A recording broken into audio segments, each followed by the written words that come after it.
Opo mga guys, magandang paggabi na yata.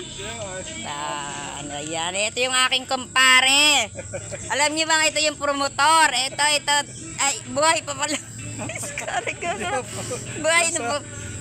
Buhay pa. Ito yung promotor ng aking nag-asawa. Ito yung kumuha ng sasakyan.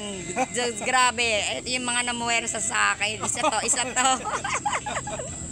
Hindi naman. Buhay na saksi. Talaga, hindi. Ito may mga kasalanan kaya ako nakapag-asawa ng maaga. Ayan, pero nagtiis naman. Hindi ko talaga gusto yon, hindi ko talaga mahal yon. Nagtiis lang ako. Kasi napakaloko pare, di ba? Ay, nalikan agad ako. Sobrang bilis. Sama sa buhay yun eh. Sobrang bilis. Noong nakitang maraming umakit ang ligaw, ginalingan. Ayan, ayan, ito ang kinuhang padrino. Ito yung kinuhang padrino kasi nabugbog. Di ba, 2 beses yung nabugbog? 2 beses yung nabugbog doon. Sina Anding. Sina magkakasama yata sina Bergyo yata yun. Sila binugbog yun, kaya ayaw kong papuntahin doon eh. Makulit. Gusto talaga, mahal daw talaga ako. Ito kinuhang taga-hila. Taga-ulok. Ito yung mga buhay na saksi. Di ba ano pare? Ano masasabi niyo pare ngayon? Diyos ko, ito malungkot na buhay ko ngayon.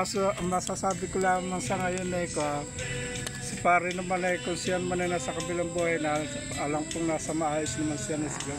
Maayos naman. Taas at kayo naman eh pero hindi nyo alam yung siya nawala pero hindi nyo alam yung lahat ng pinagdaanan ko pare. Ito ngayon ko lang sasabihin.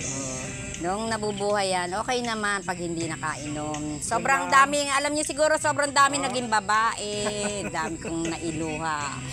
Andiyan yung muntik ako mapatay ng babae niya. Talaga sa pilahan nila, mababait yung mga kaano niya eh, mga ka-driver niya.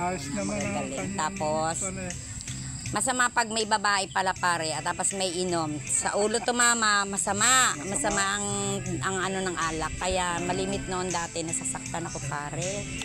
Grabe, pinagtiis ko rin talaga. Sobra. Puro iyak lang ako. Puro iyak. Never ko ginawa yan. Mabait ako pare. Mabait. Sobra. Kaya sa sobrang katangahan ko, ayan, eto ngayon. Tumanda na ako nang hindi ko naranasan kung paano magmahal ng totoo. Ilang taon na ba si pare nung namatay na yun? Ano siya? Magsi-68. Kalaki na tanda ko doon eh. Ilang taon na ba kayo? Magsi-71 na ako. Ngayon, siguro. Ngayon. Siya magsi-70 na siguro siya kung hindi siya namatay. Mare. Kasi 2 years din siya. 2 years. Ay, mare magsi-70. Ako naman, may edad na tayo. Grabe na. Feeling ko ngayon lang ako nagdadalaga pare. Ngayon lang talaga. Napakabata ko kasi nag-asawa. Kasi kayo nga kasi ang kalokohan nyo. Ayan. Kaya ako nakapag-asawa ng maaga. Ayan. Pero okay naman. Tiniis ko naman lahat yun eh. Pare. Inaanak ko tuloy sa kasal. Ayan. Kaya kinuhang ninong. Nung anak ko doon sa kasal.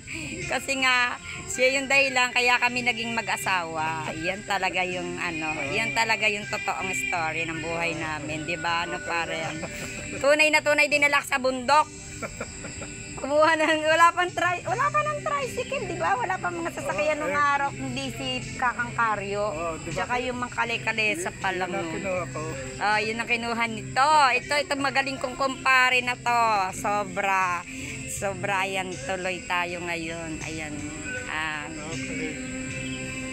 Pero naman, natanggap ko naman na lahat yon. Pinagtiisan ko lahat. Binigyan ako ni Lord na matatag na kalooban. Hindi niya ako hinayaang mapariwara. Nagtiis ako sa kanya nang wala siyang masasabi kahit ano sa akin. Kasi kahit niloko niya ako ng paulit-ulit. Never ko siyang ginantihan, never ko siyang ginawaan ng hindi maganda. Ganon ako magmahal. Stick to one. Hanggang forever namatay siya. Ayan. Kaya lang malungkot. Malungkot na ngayon, nag-iisa na. Ayan, pare. Thank you sa inyo. Ayan, nakita kami ng aking kumpare dito sa farm ng aking kapatid. Bagong bunot kasi ako ng ngipin. Ang sakit ng ano ko